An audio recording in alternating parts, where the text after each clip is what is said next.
In this video I review an aggressive Warwick Jungle one-trick who is smurfing in GrandMaster with a whopping 60% win rate.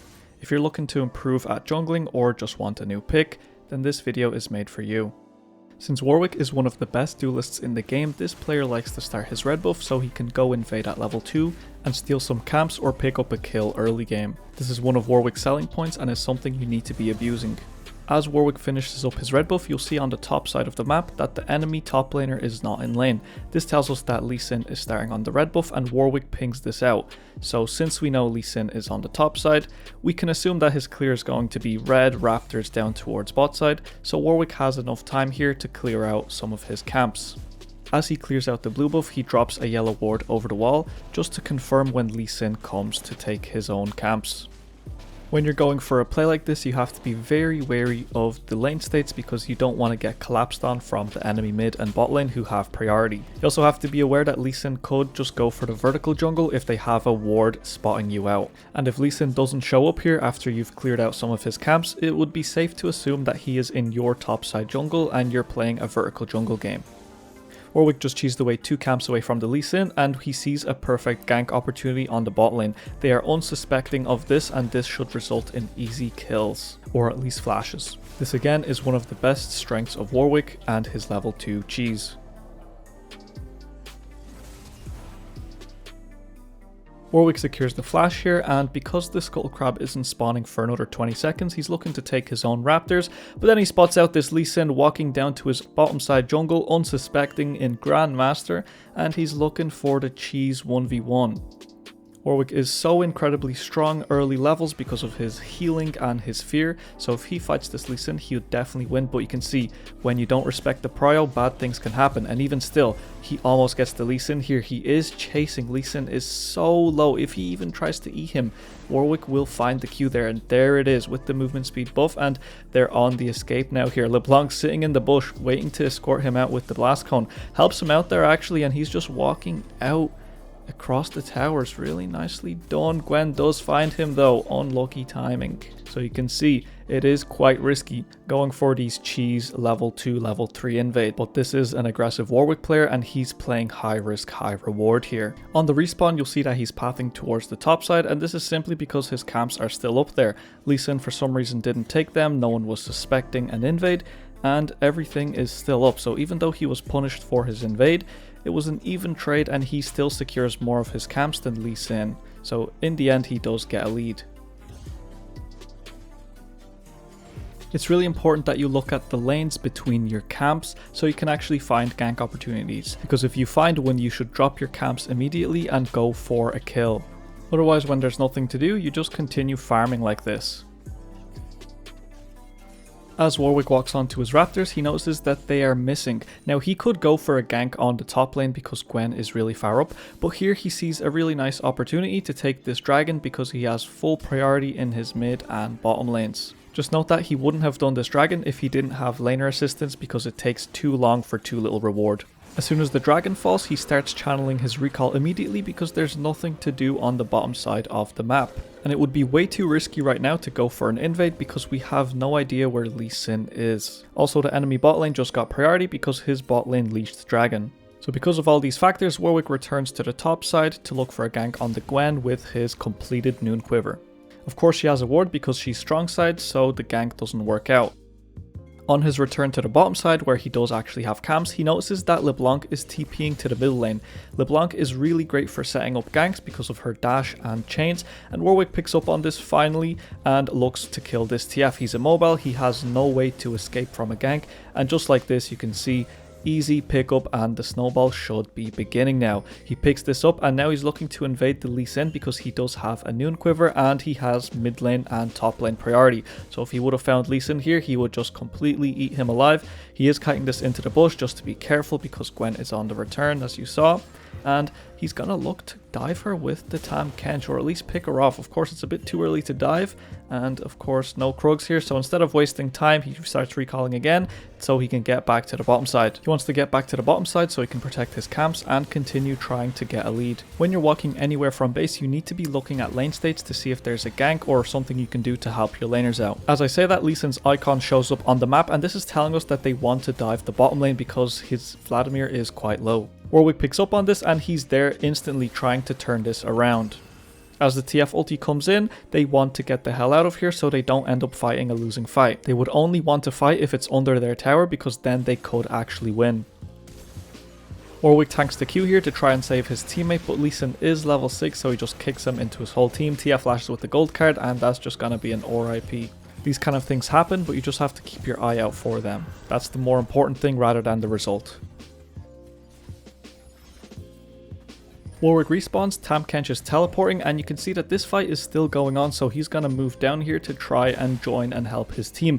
If they win a 4v4 here, this would completely turn this game around and would put them in a very strong position. Warwick is running in here. They are walking away, but he's still going. His team could follow up if he can find an engage here. Does get stunned by a gold card and gets absolutely blown up, so he's just gonna back off out of this one and regen some health.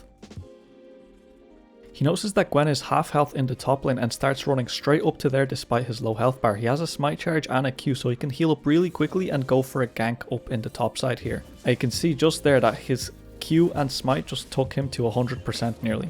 But by the time he finishes clearing out this camp, he notices that Gwen is not in the top lane anymore. She's gone back to base, she's backed off, so he's just going to continue farming here instead of wasting time. The second they notice the TP in the top side and the LeBlanc roaming towards top lane, they are on the move trying to find a kill here. Warwick is trying so hard to get a snowball going so he can take over this game. Even though his presence doesn't seem really necessary in this gank, Warwick does show up because he wants to take this kill and carry his low elo GrandMaster teammates. In all seriousness, this game is prime for a Warwick to carry because enemy team is quite immobile and most of them are melee, so he can actually do a lot in this game. With his top lane priority, he starts up the Herald because he's all about starting a snowball. This will grant him at least 320 gold from 2 plates rather than his own blue buff, which will only give him 100 gold. He picks up the Herald and notices that there's nothing to do on the top side of the map, so he's just gonna go back to farming his own jungle. While Warwick was farming his blue buff, he identified that the top wave will bounce and that he has enough time to get in position for a lane gank on this Gwen. She's immobile, she has a very short dash, and with Tahm Kench they've got really great setup, so he eats her alive, and now Warwick just comes in with the DPS. You can see he does pop the ulti because he doesn't want Gwen to heal up like crazy, and he does find a nice easy kill. Starts walking away, but he realizes, hold on, this is a 22-second death timer, she has no TP, and he thinks he can actually break this tower maybe.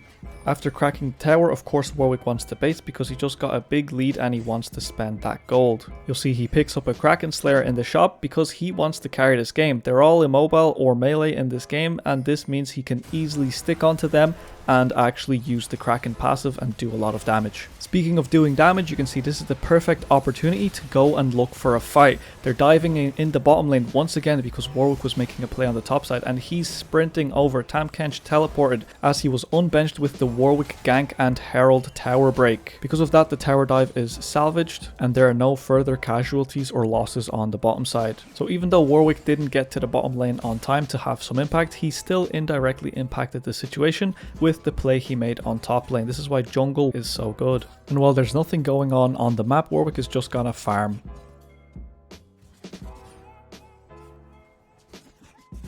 As soon as he finishes full clearing, he notices that Gwen is in the top lane alone and she's even a bit low on HP. He picks up on this. Even if she was full HP, he'd probably still just go and 1v1 her because he is so strong. You can just see the power there from the Warwick even without the ulti. Pops the Gwen, and if Lee Sin wouldn't be here, he'd likely win versus that Twisted Fate as well. So you can really see the power of that Kraken Slayer and the lethal tempo Warwick. And even though he died here, he is still having a big impact on the map because he forced 3 people to the top side. Warwick just respawned and sees that there's a fight going on in the top side, so he is on his way. Instead of farming camps, he wants to get into the action and push his lead. There's no point in having a lead if you don't actually use it. He shows up and clearly he wasn't needed in this situation, and that's simply because of the ganks he's been putting down on the map. He got that one kill in the mid lane, and that play on the top side has enabled his top and mid laners to actually win their lanes and be stronger than the enemy. At the very least, he was there in case there was potential for a turnaround from the enemy team, and you can see the power of the ganks for his Tahm Kench. He is now winning lane. And just like that, they managed to pick up another kill and Warwick's lead grows. If Lee Sin had any camps on the top side here, Warwick would have access to all of them simply because he's playing with his winning lane. This is why ganking is so important. Never mind actually counter jungling, here you can see he finds an opportunity where he can just dive the TF with his LeBlanc. This is what having pressure on the map allows you to do, but of course the whole enemy team is here, so he just ults out, but still, this is creating a great impact on the map because his bot laner is hitting the tower and farming, despite having been behind all game long. So hopefully you're seeing the impact being created there by the Warwick, relieving pressure off of his bot side. Again, Warwick notices that there's a big fight going down on the bottom side of the map and he starts sprinting over. Again, one of the strengths of Warwick is he's able to just run around the map like this so easily. He's looking to get the flank angle here because it looks like his team is winning the fight. Jhin is really low here. You can see he's going to go pick him off real quick, holding the Q in case he flashes, finds him right there, and now he's looking to help out the team. People are teleporting over to Warwick and he's just going to walk back here and see if anyone comes through. Here comes the Leona, and just like that, a free kill, easy peasy. And once again, he's creating a lot of pressure on the enemy team. He's going to be taking away Lee Sin's camps here. He's going to get that dragon now. He's going to put himself further ahead and make it even harder for the enemy team to do anything because he's just everywhere. Returns to the top side because this is his strong side, and Herald is up.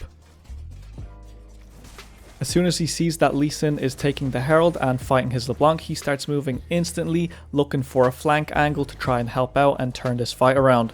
Ulti goes wide, does miss the TF there. And looks like they'll have to back off from this one. LeBlanc is quite low, he just whiffed his ulti, he's on cooldown, so they're just going to walk away. There's no way they can fight this 3 versus 4, so he's just going to leave it and let his teammate die because there's just nothing he can do.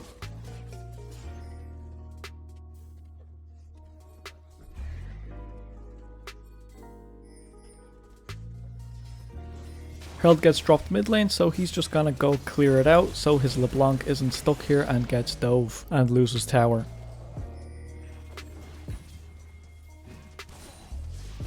His bot lane is moving so he can look for the fight here. He's being very wary of the range and abilities that the enemy team has. He's just trying to find some kind of an entry. I can see he's trying to bait the enemy team into staying. They want to get this wave and they want to dive. His bot lane that he unlocked with all of his pressure now is starting to have an impact, and they could have definitely dove this with them. With their presence though, at least they can take the tower, and you can see Warwick again trying the same strat. Goes on the TF, just gets instantly stunned. Don't know what he's doing there. A little bit too greedy. Hopefully you can see the intention there. Warwick has more camps on the bot side, so he's just going to go down there and farm. A fight is breaking out and Warwick is moving instantly. He drops his camps and looks to help out his team, because if you don't fight these team fights, you're just going to lose the game. You've got to take part in fights. There's the bot lane that got saved with Warwick's pressure. Ulti comes in, finds the Lee Sin. There's a shutdown, and you can see the power of the Warwick again. The movement speed, the Kraken Hydra burst is crazy. And now they're looking to get rid of the Gwen and even start the Baron. Warwick power right here. Kraken Hydra Phage, and you can start a Baron with 2 of your teammates. He's looking for this because the death timers are still quite high on the TF and the Lee Sin. He knows that if anyone tries to contest here, they'll definitely win because of Warwick's raw power. Also, they just do have numbers. As soon as the Gen gets way too close, he just runs straight at her. There's the movement speed, there's the fear, and there's the big Warwick burst. His team picked up the Jhin from the side, and looks like they're just gonna restart this. It's still half HP, so they should be able to find this easily. TF is teleporting in with the smite, does manage to secure it up, and this is just gonna be another free easy kill for them. And Tahm Kench might even find the Lee Sin there. If Warwick had ulti, he could jump over and look to help the team. But after this big play, they definitely want to look to take something away from the enemy team. Lee Sin has camps in the bottom side that Warwick can go easily steal. You don't want to be defaulting to your own jungle when you kill the enemy team. Killing the enemy should be the signal to go and push and take something from them so you can actually continue the lead and snowball. Jhin has absolutely no idea that Warwick is right over the wall, flashes and gale forces, and that is just a huge mistake when Warwick has ulti. Picks up the kill, and there's a fight going on the top side of the map. You can see Warwick should be moving to this to help out his team, but for some reason he's opting to hit the tower. Maybe he's trying to trade some of his teammates' lives for an inhibitor because he does have Baron minions.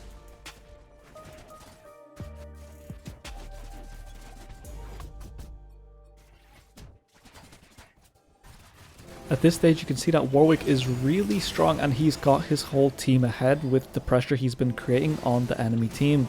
Because of this, they're just allowed to dive the enemy team at 23 minutes and completely wreck their day.